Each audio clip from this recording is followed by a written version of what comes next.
आज के क्लास में देखते हैं कि कौन सा हेल्पिंग वर्ब होता है, कौन सा मेन वर्ब होता है, कौन सपोर्टिंग वर्ब होता है, ज़्यादा से ज़्यादा कई गो वर्ब होगा सेंटेंस में, कम से कम कितना वर्ब होता है, कैसे पहचानेंगे, इस पे ध्यान में जो है रखना पड़ेगा, ध्यान देना पड़ेगा। तो सबसे पहले यहाँ से हेडिंग डालिए, क्या, हाउ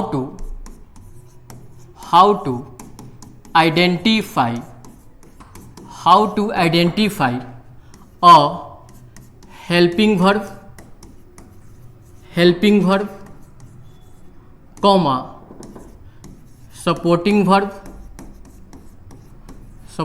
वर्ब फिर मेन वर्ब। एक बात ध्यान से सुनिए कि हेल्पिंग वर्ब को हम लोग एच भी कह सकते हैं, सपोर्टिंग वर्ब को एस भी कह सकते हैं और मेन वर्ब को यानी एम भी से सूचित कर सकते हैं। यानी हाउ टू आइडेंटिफाई, कैसे पहचानेंगे कि हेल्पिंग वर्ब है या फिर सपोर्टिंग वर्ब है या फिर मेन वर्ब है।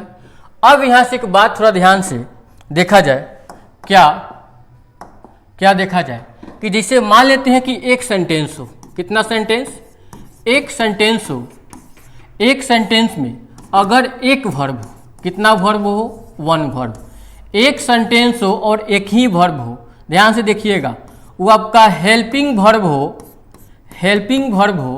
या फिर मेन वर्ब। अगर एक सेंटेंस हो और एक ही वर्ब हो, कितना सेंटेंस, एक सेंटेंस और एक ही वर्ब हो, वो आपका हेल्पिंग वर्ब हो या फिर मेन वर्ब। हेल्पिंग वर्ब होगा तयो कहेंगे मेन वर्ब और मेन वर्ब होगा तयो कहेंगे मेन वर्ब, क्योंकि जब एक वर्ब आएगा तो हेल्पिंगो ना मेन वर्ब कहला जाता है। कैसे, क्योंकि अकेले आया है। हेल्पिंग का काम होता है, हेल्पर का काम क्या होता है कि दूसरे आदमी को मदद करना। अगर हेल्पर अकेले आया है भाई, तब तो किसको मदद करेगा, इसलिए हेल्पर वे मेन बन जाता है। तो ये बात ध्यान में रखना है कि जब सेंटेंस एक हो और वर्ब की संख्या भी एक हो तो आपका हेल्पिंग वर्ब हो या मेन वर्ब, दोनों मेने वर्ब कहलाता है, ये ध्यान में रखना है। जैसे अगर हम आपसे यहीं से अगर क्वेश्चन पूछे, क्या फर्स्ट नंबर में, he is a rich boy, या फिर इस तरह देखिए, क्या ही इज गुड, वह अच्छा है, सिंपल सा क्वेश्चन। अगर हम पूछे इसमें वर्ब का एगो है तो एक एगो वर्ब है, इसमें वर्ब की संख्या कितना है, हो एगो। तो ये जो आपको कहते हो कि इज आपका हेल्पिंग वर्ब होता है, देखिए जन्म से तो है ये हेल्पिंग वर्ब, लेकिन यहाँ हेल्प किसको कर रहा है, ये तो गुड एडजेक्टिव है, यानी यहाँ पे इज जो है हेल्पिंग वर्ब के जगह पे नहीं मेन वर्ब के जगह पे आया है। फिर अगर क्वेश्चन नंबर सेकेंड अगर हम बोल दे, क्या, कि यू प्ले अ गेम, तो ये जो सेंटेंस है यहाँ पे अगर वर्ब के बारे में पूछा जाए तो ये तो आपका वर्ब होगा। यहाँ पे प्ले मेन वर्ब है, क्योंकि इस सेंटेंस में भी वर्ब की संख्या कितना है, तो एक एगो वर्ब है। कितना वर्ब है, हो एगो वर्ब है। तो एक वर्ब होगा तो हेल्पिंग वर्ब होगा तो यो मेन वर्ब कहेंगे, और मेन वर्ब होगा तो भाई वो तो मेन वर्ब कहलाएगा ही। लेकिन दिक्कत यहाँ नहीं होगा, दिक्कत आगे होने वाला है। क्या, कि जब एक से अधिक वर्ब रहेगा तब समस्या आएगा। देखा जाए, जैसे मान लेते हैं कि भाई अभी तो एक सेंटेंस था, एक वर्ब था, एक से अधिक वर्ब आएगा एक सेंटेंस में, तब देखिए, जैसे मान लेते हैं कि एक सेंटेंस हो, कितना सेंटेंस, एक सेंटेंस हो और वर्ब की संख्या एक से अधिक, यानी मोर देन वन वर्ब, एक से अधिक वर्ब हो, यानी कहने का मीनिंग क्या, कि जब वर्ब की संख्या एक से अधिक हो तब, यानी एक से लिख ही देते हैं, अधिक वर्ब हो तब देखा जाए। एक बात ध्यान से सुनिए, एक सेंटेंस हो और एक से अधिक वर्ब हो तो ध्यान से कोई ना कोई वर्ब जो है फर्स्ट बनेगा, यानी पहिलका स्थान पे आएगा, और कोई ना कोई वर्ब लास्ट में भी जाएगा, सबसे अंत में, और आपको कभी कभी मिड में भी दिखाई देने को मिल जाएगा, बीच में। मिड का मीनिंग क्या होता है, बीच में। तो एक बात ध्यान से सुनिए, जो फर्स्ट होगा वो आपका कहलाएगा हेल्पिंग वर्ब, जो आपका लास्ट, सेकेंड नहीं बोल रहे हैं, सेकेंड मत कहिएगा, तकलीफ में आ जाइएगा। ये जो लास्ट होगा वो आपका हो जाएगा मेन वर्ब, और जो बीच में होगा इसको हम लोग बोलते हैं सपोर्टिंग वर्ब। ध्यान से, कौन सा verb? Supporting verb. Supporting verb को हम लोग एस और भी से सूचित कर सकते हैं। एक बार और ध्यान से सुनिए, जब एक सेंटेंस हो, एक से अधिक वर्ब हो, तो पहले का फर्स्ट यानी पहले स्थान पे आएगा हेल्पिंग वर्ब, लास्ट में जाएगा मेन वर्ब, और बीच में जो भी हो उसको हम लोग बोलते हैं सपोर्टिंग वर्ब। अब यहां से देखिए, अगर क्वेश्चन हम दे फर्स्ट नंबर में, he is playing a game.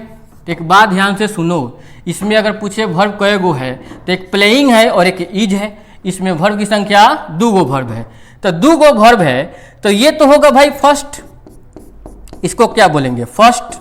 और ये होगा आपका लास्ट। ये फर्स्ट और ये लास्ट। ध्यान से, इसमें बीच में नहीं है, यानी मिड में नहीं है, तो ये फर्स्ट है, इसको बोलेंगे हेल्पिंग वर्ब। लास्ट है, इसको बोलेंगे मेन वर्ब। एक बात ध्यान में रखिएगा कि नॉट का यूज कहाँ किया जाता है? तो हेल्पिंग वर्ब के बाद, हेल्पिंग वर्ब के जस्ट बाद, लिख ही दे रहे हैं कि हेल्पिंग वर्ब के जस्ट बाद नॉट का यूज किया जाता है सिंपल सा सेंटेंस में। अब यहाँ पे ध्यान दीजिए, अब जो है कुछ क्वेश्चन आगे लेते हैं। एक और क्वेश्चन देखा जाए, अगर हम क्वेश्चन नंबर सेकेंड में अगर हम बोल दें I have been doing this work. अब इसमें पूछे वर्ब की संख्या, तो एक हैव है, एक बीन है, एक डूइंग है। इसमें वर्ब की संख्या हो जाएगा आपका 3। अब ये होगा आपका फर्स्ट और ये होगा आपका लास्ट, और इसको हम लोग बोलते हैं मिड में, बीच में। फर्स्ट होगा हेल्पिंग वर्ब, लास्ट होगा मेन वर्ब, बीच में बोलेंगे सपोर्टिंग वर्ब। ये ध्यान में रखना है। नॉट का यूज किया जाएगा तो हेल्पिंग वर्ब के बाद यहीं पे नॉट का यूज आप कर सकते हो। इसमें नॉट नहीं है तो नहीं है। अब जो है एक विशेष तौर पे इसके बाद वाली बात को ध्यान में रखना बहुत जरूरी है। क्या? देखिए कौन सा वर्ब किसके अकॉर्डिंग चलता है, ध्यान से देखा जाए। जैसे मान लेते हैं फर्स्ट में subject plus verb plus object, 2 number में सब्जेक्ट प्लस, यहां से, या फिर इस तरह देखा जाए, क्या? देखिए फर्स्ट में subject plus object, subject plus plus, 1 minute, subject plus plus object. 3 number में subject plus plus plus object. 4 number में subject plus plus plus object. ध्यान से सुनिए क्या क्या प्लस हो रहा है, थोड़ा ध्यान से देखा जाए। अगर ये सब्जेक्ट है, ये ऑब्जेक्ट है, तो ये आपका क्या होगा? वर्ब। ये आपका क्या होगा? तो वर्ब। ये भी आपका क्या होगा? तो वर्ब। ध्यान से सुनिए, यानी किसी भी सेंटेंस में अगर पूछे आपसे क्या कि कम से कम वर्ब कय गो होगा, तो एगो, और ज्यादा से ज्यादा वर्ब की संख्या कय गो होगा, तो 1, 2, 3 और 4। यानी ज्यादा से ज्यादा किसी भी सेंटेंस में वर्ब की संख्या 4 गो और कम से कम वर्ब की संख्या 1 होगा। अब एक बात अभी जस्ट बतलाए हैं कि जब एगो होगा तो हेल्पिंग वर्ब हो या मेन वर्ब, मेन वर्ब कहलाएगा। मतलब ये जो है आपका मेन वर्ब हो जाएगा। ये आपका जब 1 से अधिक रहे तो फर्स्ट आपका हेल्पिंग वर्ब, लास्ट में सेकेंड नहीं, लास्ट आपका मेन वर्ब। फर्स्ट आपका हेल्पिंग वर्ब, लास्ट आपका मेन वर्ब, बीच में बोलते हैं सपोर्टिंग वर्ब। क्या बोलते हैं वो?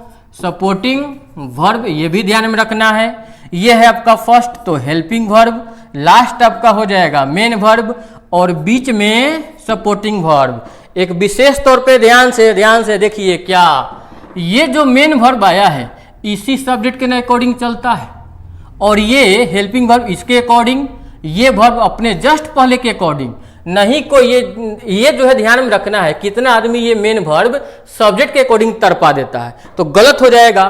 प्रत्येक वर्ब अपने पहले के अकॉर्डिंग चलेगा। ये अपने पहले के अकॉर्डिंग, ये अपने पहले के अकॉर्डिंग, ये जो है 3 नंबर में अपने पहले के अकॉर्डिंग, ये अपने पहले के अकॉर्डिंग, ये अपने पहले के अकॉर्डिंग, यानी सब वर्ब अपने जस्ट पहले के अकॉर्डिंग चलता है। ये वर्ब इसके अकॉर्डिंग, ये वर्ब इसके अकॉर्डिंग, ये वर्ब इसके अकॉर्डिंग, ये वर्ब इसके अकॉर्डिंग। ये विशेष तौर पे ध्यान में रखना पड़ेगा। जैसे मान लेते हैं क्वेश्चन देते हैं क्या, यहां से फर्स्ट नंबर में कि ही इज, या फिर देखिए he fill in the blanks a game, option है प्ले, और बी नंबर में है plays. Question number second, he does not fill in the blanks a game, और ऑप्शन दिया जाए ए नंबर में प्ले, बी नंबर में plays. Question number third, I have fill in the blanks playing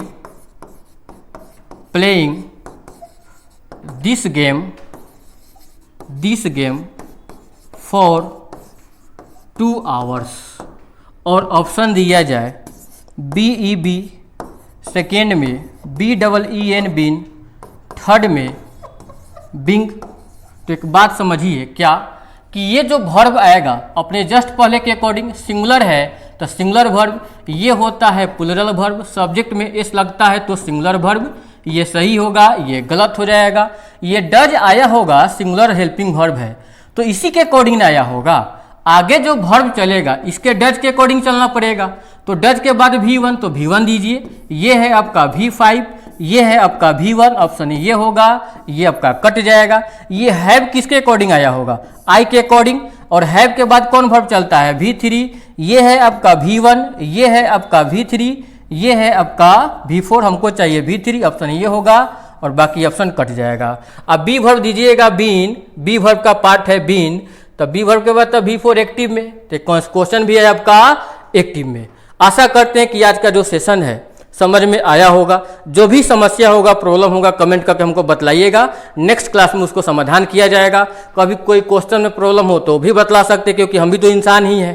camera के सामने थोड़ा जो है हेजिटेशन भी थोड़ा प्रॉब्लम हो सकता है, तो इसके लिए कोई टेंशन नहीं लेना है। जो भी समस्या होगा बतलाइएगा। हालांकि जब भी हम वीडियो अपलोड करते हैं तो उसको बारीकी से ध्यान से देखा जाता है, उसके बाद अपलोड करते हैं ताकि कुछ समस्या हो ना, प्रॉब्लम हो ना। हालांकि फिर भी अगर आप लोगों को कोई दिक्कत हो तो आप हमको कमेंट सेक्शन में बतला सकते हैं। चलिए आज जो है इतना ही, सेशन को ब्रेक करते हैं, मिलते हैं नेक्स्ट क्लास में। तब तक के लिए बने रहिए रितेश इंग्लिश के साथ।